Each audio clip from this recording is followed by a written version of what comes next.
Shalom, selamat pagi teman-teman, saudara-saudara. Pada pagi ini saya mau sharing firman Tuhan di Kisah Para Rasul 13 ayat 22.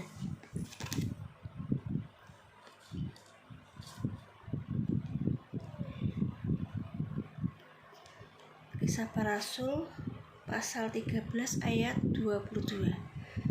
Setelah Saul disingkirkan, Allah mengangkat Daud menjadi raja mereka. Tentang Daud, Allah telah menyatakan, "Aku telah mendapat Daud bin Isai, seorang yang berkenan di hatiku dan yang melakukan segala kehendakku." Jadi teman-teman, Daud ini seorang yang berkenan di hati Tuhan. Wow, luar biasa ya. Sampai Tuhan berkata, Daud berkenan di hatiku, di ayat yang ke-22 itu. Seorang yang berkenan di hatiku. Sampai dikatakan di Alkitab seperti ini, Tuhan berkata, seorang yang berkenan di hatiku dan yang melakukan segala kehendakku. Mengapa Daud bisa berkenan di hati Tuhan? Jawabannya ada di sini di ayat 22. Ya. Karena Daud melakukan segala kehendak Tuhan. Gitu. Dan ayat ini saya teringat di Matius 7 ayat 21.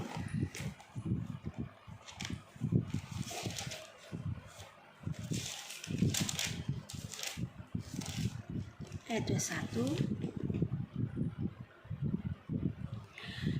Bukan setiap orang yang berseru kepadaku, Tuhan, Tuhan, akan masuk ke dalam kerajaan surga, melainkan dia yang melakukan kehendak Bapakku yang di surga. Jadi melakukan kehendak Bapa ini sangat penting ya teman-teman, sangat penting sekali gitu. Jadi kalau kita memuji Tuhan, kita sepertinya kita beribadah, di mulut kita beribadah, ya, di perbuatan kita sepertinya kita beribadah, tapi kita tidak pernah mau melakukan kehendak Tuhan. Setiap kali Tuhan menghendaki A, kita melakukannya B. Nah, itu sebenarnya tidak menyenangkan hati Tuhan, tapi justru mendukakan hati Tuhan. Kita baca di Yohanes 14 ayat 15. Ini ayat pendukung ya teman-teman. Yohanes 14 ayat 15. Agar kita bisa tahu apa yang Tuhan kehendaki di dalam hidup kita. Yohanes 14 ayat 15. Jikalau kamu mengasihi aku, kamu akan menuruti segala perintahku. Ini jelas ya. Jadi orang yang menuruti segala perintah Tuhan, dialah yang mengasihi Tuhan dengan segenap hatinya, yang mengasihi Tuhan sungguh-sungguh.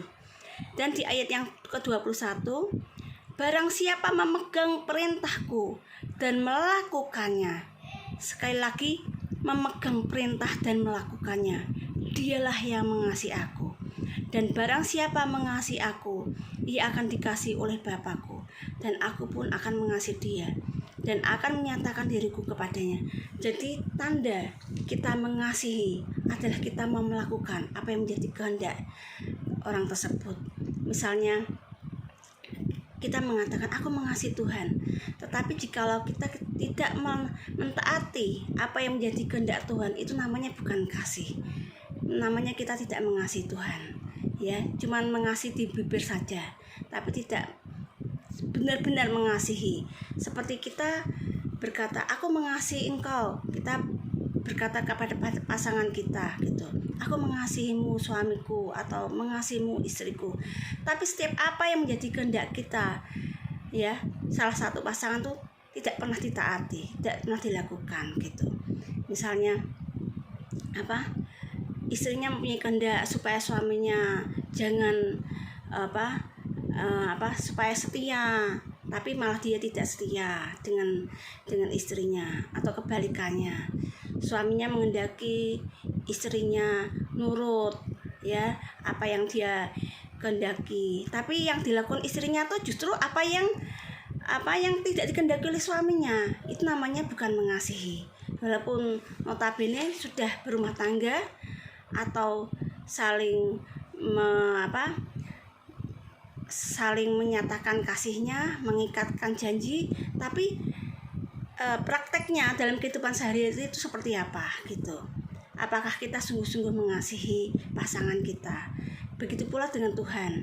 Jikalau kita berkata, Tuhan aku mengasihimu, Tuhan aku mengasihimu, tapi setiap apa kali yang Tuhan kehendaki agar kita lakukan melalui Roh Kudusnya, kita tidak pernah mentaati.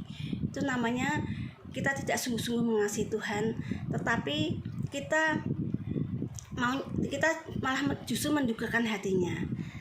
Ini sebenarnya ada 2 contoh tokoh di Alkitab yang bisa kita teladani ya. Kita buka di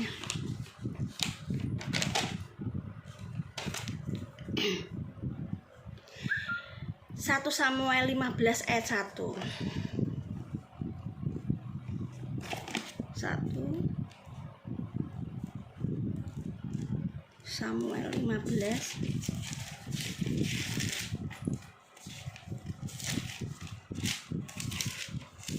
ayat 1 ya sampai 9. Perikopnya berjudul Saul ditolak sebagai raja. Ini tidak saya baca semua ya teman-teman, tapi saya akan membaca yang penting-penting saja. Jadi berkatalah Samuel kepada Saul, aku telah diutus oleh Tuhan untuk mengurapi engkau menjadi raja atas Israel umatnya. Oleh sebab itu dengarkanlah bunyi firman Tuhan. Beginilah firman Tuhan semesta alam, aku akan membalas apa yang dilakukan orang Amalek kepada orang Israel, karena orang Amalek menghalang-halangi mereka ketika orang Israel pergi dari Mesir.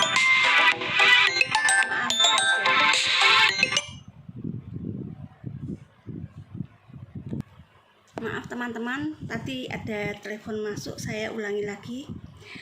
Di ayat yang kedua, beginilah firman Tuhan semesta alam, aku akan membalas apa yang dilakukan orang Amalek kepada orang Israel, karena orang Amalek menghalang-halangi mereka ketika orang Israel pergi dari Mesir. Jadi ini ceritanya Tuhan ingin membalas kepada bangsa Amalek karena orang Amalek pernah menghalang-halangi bangsa Israel waktu keluar dari Mesir untuk menuju ke tanah Kanaan. Ya. Terus Tuhan mengatakan seperti ini. Jadi pergilah sekarang, kalahkanlah orang Amalek. Tumpaslah segala yang ada padanya, dan janganlah ada belas kasihan kepadanya. Bunuhlah semuanya, laki-laki maupun perempuan, kanak-kanak maupun anak-anak yang menyusu, lembu maupun domba, unta maupun keledai. Berarti tidak ada perkecualian ya, semuanya. Dari orang yang bernapas, dari yang tua sampai kanak-kanak, sampai begitu pula lembu sapinya, semua harus ditumpas habis. Tapi apa yang dilakukan oleh Saul, teman-teman, dia tidak melakukan semuanya itu. Yang dilakukan adalah dia hanya menumpas rakyatnya, kecuali suku Keni, orang Keni ya. Jadi sebelum menumpas orang Amalek, suku Keni itu, orang Keni itu disuruh keluar dari tengah-tengah Amalek, karena dengan berkata, kamu kan sudah menunjukkan kasihmu kepada kami gitu, bangsa Israel gitu, makanya keluarlah dari tengah-tengah Amalek ini gitu, supaya aku akan menumpas habis bangsa Amalek gitu. Lalu orang Keni ini keluar, menyingkir dari Amalek gitu, bangsa Amalek gitu. Tapi kan memang sepertinya baik gitu, balas budi ya kan.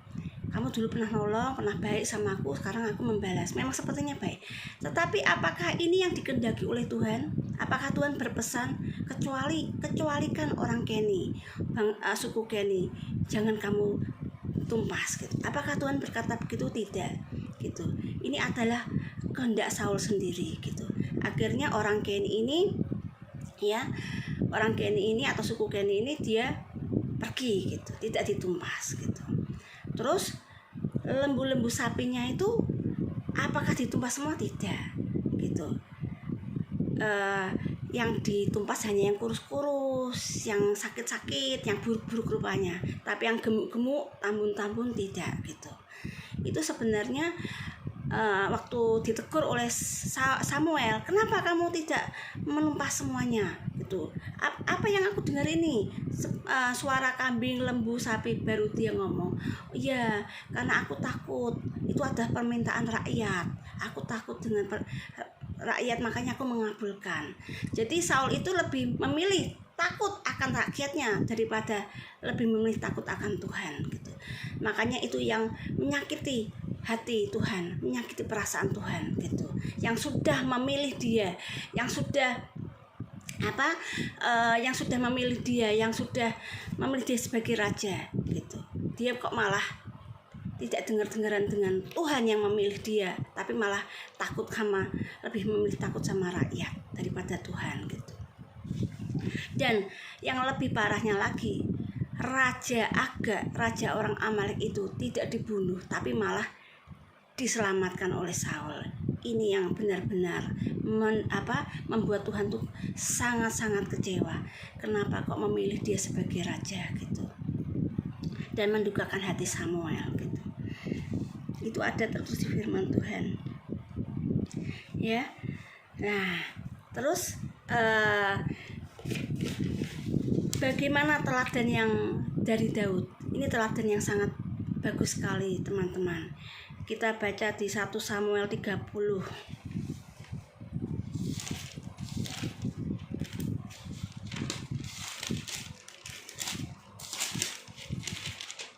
Ayat 7. Nah, maaf, ayat 1 ya. Ketika Daud serta orang-orangnya sampai ke Siklag pada hari yang ketiga, orang Amalek telah menyerbu tanah Negeb dan Siklag. Siklag telah dikalahkan oleh mereka dan dibakar habis. Perempuan-perempuan dan semua orang yang ada di sana, tua dan muda, telah ditawan mereka dengan tidak membunuh seorang pun. Mereka menggiring sekaliannya, kemudian meneruskan perjalanannya. Jadi orang Amalek, saya tuh sampai heran, loh, orang Amalek itu kan sudah ditumpas di ayat yang 1 Samuel 15, 1 Samuel pasal 15 oleh Saul. Kok masih ada orang Amalek lagi? Saya sempat berpikir gitu, kok masih ada yang mengalahkan Siklag, membakar Siklag ini gitu. Nah, ini adalah ulah dari Saul. Setelah saya ingat, oh iya kan ada orang Keni, ya kan, yang tinggal di Amalek, itu yang diselamatkan oleh Saul. Nah, ternyata di pasal yang ke-30 ya, sisa-sisa dari Amalek ini lah yang akhirnya berbalik menyerang kepada Daud. Ya, waktu itu Daud sedang berperang, mengalahkan orang-orang ya Filistin ya. Waktu itu kan Daud kan lari ke Filistin. Dia sebenarnya Daud, kamu mau berperang? Waktu itu dia berada di pihaknya Filistin gitu, diterima oleh Filistin ya. Dikira Daud akan ayo ikut berperang, janganlah, nanti dia kalau berperang sama kita nanti berbalik melawan kita gitu. Terus akhirnya dibiarkan berperang sendiri gitu Daudnya dengan pengikutnya. Setelah Daud pergi berperang, ternyata waktu pulang ke Siklag sudah dibakar sama orang Amalek dan semuanya dijarah, harta kekayaan, lembu sapi, bahkan 2 istrinya Daud, Ahinoam dan istri Nabal, namanya siapa itu, Abigail, itu juga dibawa pergi gitu. Wah, rakyat pada nangis semua, berduka cita, sampai waktu itu kacau ya, hampir melempar, karena saking sedih hatinya, hampir melempar Daud dengan batu. Nah, tapi apakah yang dilakukan Daud? Dikatakan di Alkitab, Daud menguatkan hatinya dan dia bertanya kepada Tuhan. Ini satu contoh yang luar biasa. Di saat genting, di saat ada masalah, di saat kacau, tidak membuat kita malah down, tidak membuat kita malah ikut ikut terlarut dalam masalah, tapi justru kita harus menguatkan iman kita, manusia roh kita kepada Tuhan. Ini adalah salah satu teladan ya. Di ayat 7, lalu Daud memberi perintah kepada Imam Abiatar bin Abimelek, bawalah efod itu kepadaku. Maka Abiatar membawa efod itu kepada Daud. Kemudian bertanyalah Daud kepada Tuhan, katanya, haruskah aku mengejar gerombolan itu? Akan dapatkah mereka kususul? Dan ia berfirman kepadanya, kejarlah, sebab sesungguhnya engkau akan dapat menyusul mereka dan melepaskan para tawanan. Lalu pergilah Daud beserta 600 orang yang bersama-sama dengan dia, dan sampailah mereka ke sungai Besor. Sementara orang-orang yang mau tinggal di belakang berhenti di sana. Ya, jadi Daud itu memberikan kita teladan yang baik, yaitu apa? Di saat dia terjepit sekalipun, dia mencari Tuhan, gitu. Dia tidak mengikuti daging manusia, karena manusia itu kalau takut, lari dari masalah, atau takut dia menyelamatkan diri, dia mementingkan dirinya sendiri, tidak. Tetapi dia benar-benar menguatkan manusia rohnya, dia menguatkan hatinya, menguatkan imannya, dan dia berlari kepada Tuhan. Dia mencari Tuhan, dia mencari apa yang menjadi kehendak Tuhan, dia mencari perlindungan yang daripada Tuhan, bukan mencari perlindungan pada manusia, tapi dia mencari perlindungan Tuhan. Ini yang luar biasa, teladan daripada Daud yang bisa kita ikuti ya, teladan-teladan orang-orang benar gitu. Nah, ini teladan yang sangat bagus kita ikuti. Dan ada satu ayat lagi yang membuat saya tuh dikuatkan ya, yaitu di Samuel 15. Kita kembali lagi di 1 Samuel 15. Tadi ada yang kelewatan teman-teman, padahal ini penting, ini kunci. 1 Samuel 15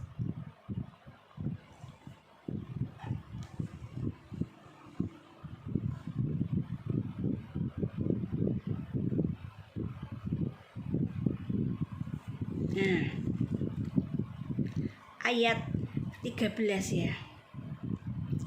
Ketika Samuel sampai kepada Saul, berkatalah Saul kepadanya, diberkatilah kiranya engkau oleh Tuhan, aku telah melaksanakan firman Tuhan.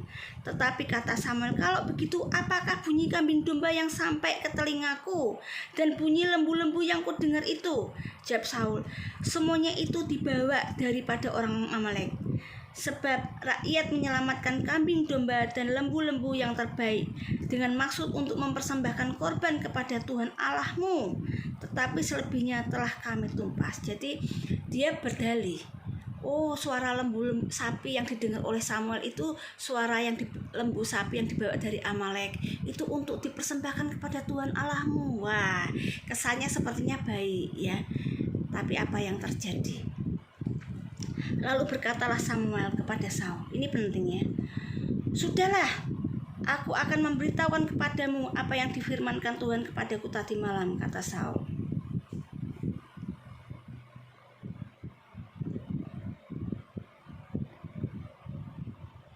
Ya,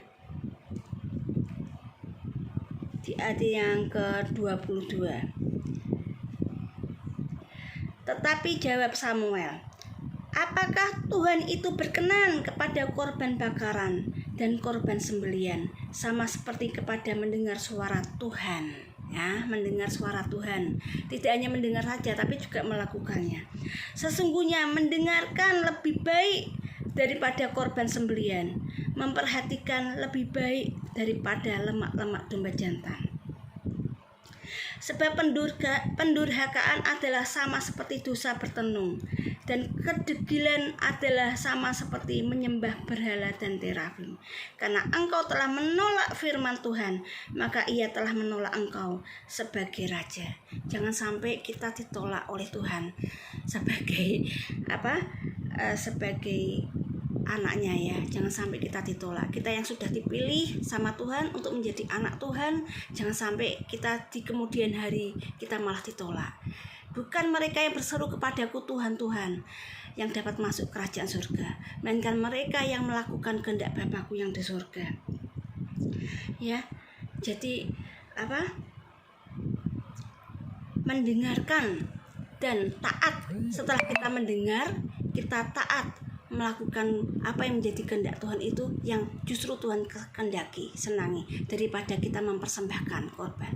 Karena kenapa teman-teman? Karena lebih mudah mempersembahkan korban, persembahan kepada Tuhan itu lebih mudah ya. Kita ngasih perpuluhan, ngasih uang persembahan, itu lebih mudah daripada kita mentaati, kita mendengar apa yang Tuhan kehendaki, itu lebih susah gitu ya. Lah, bagaimana caranya kita bisa mendengarkan kehendak Tuhan di dalam hidup kita gitu ya? Hanya satu, kalau kita mau, kita harus belajar untuk mendengar suara Tuhan. Karena sebenarnya Tuhan itu menciptakan mulut, berarti dia bisa berbicara. Tuhan menciptakan telinga, berarti dia bisa mendengar. Tuhan menciptakan mata, berarti dia bisa melihat. Ya, itu yang saya dapatkan dalam hati saya gitu. Berarti Tuhan itu Tuhan yang hidup, dia bisa berbicara, dia bisa melihat, dia bisa mendengar ya. Dan dia sudah mengutus Roh Kudusnya turun ke dunia ini, dan pribadi ini hidup. Pribadi ini menyertai kita, dan jika kita sungguh-sungguh, pertobatan kita sungguh-sungguh kepada Tuhan, maka dia berkenan untuk tinggal dalam hidup kita, karena hidup kita adalah bait Allah. Jika Roh Kudus yang adalah roh daripada Tuhan Yesus itu sendiri tinggal dalam hidup kita, otomatis dia bisa mendengar, otomatis dia bisa berbicara melalui hidup kita. Dan itu perlu ketaatan. Jika kita taat pada perkara kecil, maka kita akan diberikan perkara yang besar. Jika kita taat mendengar sesuatu yang gerakan Tuhan yang mungkin sepele, misalnya doa, tapi kita langsung taat, kita berdoa, berarti kita Tuhan, wah ini setia gitu, anakku ini setia gitu. Melalui perkara-perkara kecil, suatu saat Tuhan akan memberikan kita kepekaan lebih lagi, ya. Jadi tidak langsung tiba-tiba kita bisa mendengar, itu butuh proses. Setia pada perkara kecil akan diberikan perkara yang besar. Jika kita setia taat pada hal yang kecil-kecil, misalnya Tuhan menggerakkan kita baca Alkitab, kita taat membaca Alkitab. Tapi kalau kita mengeraskan hati kita menebalkan telinga kita, lama-lama mati rasa, kita tidak bisa merasakan. Maka itu butuh ketekunan, butuh kita berlatih untuk taat mendengarkan. Kita terus kita tekun taat untuk kita mendengar suara Tuhan. Pasti suatu saat kita akan bisa mendengar suaranya, kita akan bisa mengenali, oh ini toh suara Tuhan, seperti ini toh gerakan Tuhan tuh seperti ini gitu. Dan kita apabila kita terus melakukan sampai akhir hidup kita, Tuhan senang gitu. Seperti Daud, Tuhan senang gitu, melihat anak-anaknya taat kepadanya. Itu yang justru berkenan di hati Tuhan gitu ya. Mungkin ini yang cukup saya sampaikan, sharing firman Tuhan dari saya, yang saya tangkap dari pembacaan firman Tuhan pagi ini. Semoga firman ini bisa menjadi berkat buat kita semuanya. Kita berdoa ya teman-teman. Tuhan Yesus, terima kasih buat kebenaran firman-Mu yang sudah kami dengar Tuhan bersama-sama, karena bukan kami Tuhan, bukan kebenaran firman ini bukan dari kami Tuhan, bukan dari saya Tuhan, tetapi dari Engkau sendiri yang berbicara Tuhan melalui hidup hamba-Mu ini. Biarlah Tuhan firman-Mu ini tidak hanya menguatkan setiap orang yang mendengarkan, tapi juga menguatkan kami, karena firman-Mu seperti pedang bermata dua Tuhan, benar-benar menancap sampai relung paling dalam Tuhan kepada setiap orang yang mendengar, baik yang mendengar maupun yang memberitakan Tuhan. Firman-Mu ini Tuhan benar-benar benar-benar luar biasa Tuhan. Kami boleh belajar untuk lebih mengenali apa yang menjadi kehendak-Mu Tuhan, bahwa Engkau lebih senang Tuhan dengan lebih mendengar suara-Mu Tuhan dan melakukannya, daripada mempersembahkan korban-korban tapi kenyataannya kami mendukakan hati-Mu dengan tidak mau mentaati apa yang Kau katakan. Terima kasih Tuhan. Memang mempersembahkan korban itu bagus, bahkan itu Engkau yang katakan dalam firman-Mu, tapi mendengar dan melakukan jauh lebih menyenangkan hati-Mu Tuhan. Jangan sampai kami ditolak Tuhan, tapi supaya kami sampai akhir hidup kami boleh Tuhan menyenangkan hati-Mu. Kami boleh seperti Daud yang selalu mendengar dan melakukan apa yang menjadi kehendak-Mu di dalam hidupnya. Terima kasih Bapa, berkati setiap orang yang mendengar, supaya firman-Mu ini boleh menjadi berkat, boleh bertumbuh dan menjadi rema, dan boleh hidup di dalam hidup mereka semuanya Tuhan, dan hidup kami. Terima kasih Bapa, di dalam nama Tuhan Yesus, Tuhan yang luar biasa, Tuhan yang baik, di dalam nama Tuhan Yesus Kristus kami mengucap syukur. Haleluya, amin. Shalom. Terima kasih sudah mendengarkan. Tuhan Yesus memberkati.